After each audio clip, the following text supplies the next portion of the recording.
Meanwhile, in the Mediterranean, tensions are escalating all over again, courtesy the Turkish President Recep Tayyip Erdogan. On Monday, he made his first move. Erdogan's foreign minister visited Tripoli for talks with the Libyan government. He also signed a preliminary economic agreement. And now this is the second such bilateral deal. The first was signed in 2019. The second has been signed now. What exactly is this deal? Energy sharing and hydrocarbon exploration. In simple words, offshore drilling. Most Western countries have lined up to criticize this agreement. The US, the European Union, Greece, even regional powers like Egypt, all of them are calling this move destabilizing. The question is why? And to answer that, we need to look at the history here.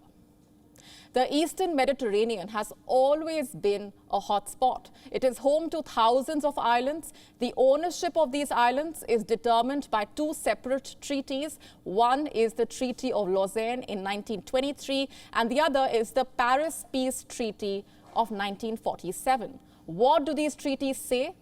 In a nutshell, that most of these islands belong to Greece. Only a handful near the Turkish coast belong to Ankara. On paper, both sides have accepted this, but Turkiye has repeatedly made one accusation against Greece, that they are militarizing the Mediterranean islands. Technically, this is not wrong. Greece does have military bases on these islands, but their argument is that militarization is fair, that the old treaties do not stop Greece from stationing troops on the islands. So that is where things stand. Coming back to Monday's bilateral agreement, Western countries believe it violates Greece's sovereign claims, especially over this island. It is called Crete and is home to 650,000 people, plus it hosts a Greek military base. The worry is Turkish drilling expeditions will be too close to this island. Basically, it could violate Greek claims. And like I said, this conflict is not exactly new. It started off as a tussle over militarization. But President Erdogan has a different take on it. Recently, he said the islands were quote-unquote occupied by Greece. He also made a veiled threat to annex those islands. In the past, such verbal rhetoric has led to military escalation. Let me give you two examples from last month itself. First, Turkey filed a complaint against Greece at NATO. The reason? Ankara claims Greece was harassing its warplanes. Days later, there was a second complaint. Turkish officials accused Greece of using its S-300 missiles to lock onto a Turkish F-16. Greece denied this allegation. Until now, the Mediterranean conflict has been frozen in an uneasy status quo, but the recent trend is worrying.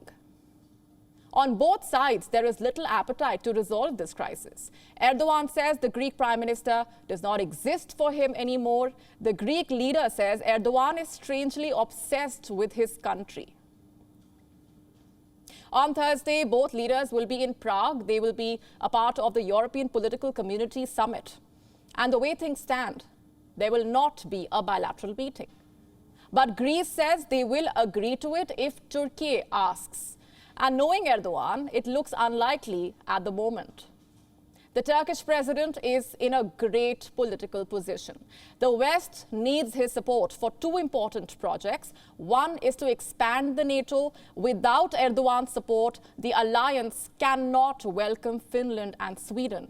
And two, to mediate between Russia and Ukraine. Ankara is the most active channel between Kiev and Moscow, so keeping that alive is key for the West. And Erdogan clearly knows all of this. On Tuesday, he accused Greece of seeking help from the United States. He added that the US support will not deter him. The president, in fact, said that his country will do, quote-unquote, what is necessary. Could that be an indication of a looming war? Greece certainly thinks so. Their government believes there could be a Ukraine-style war in the Mediterranean. In the past, the two countries have come close to blows. In 2020, when their warships collided, and before that, in 1996, over an uninhabited island. And both times, it took desperate US intervention to prevent a war. The question is, does Washington have enough political capital this time around? Remember, both Greece and Turkey are NATO members, so taking sides is virtually impossible.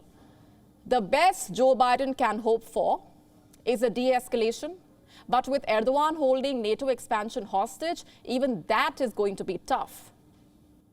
Frankly, the next stage of this conflict depends on what the Turkish president's real intentions are. Some analysts feel this is an election pitch, sort of like a hyper-nationalist campaign to catch votes in the 2023 election.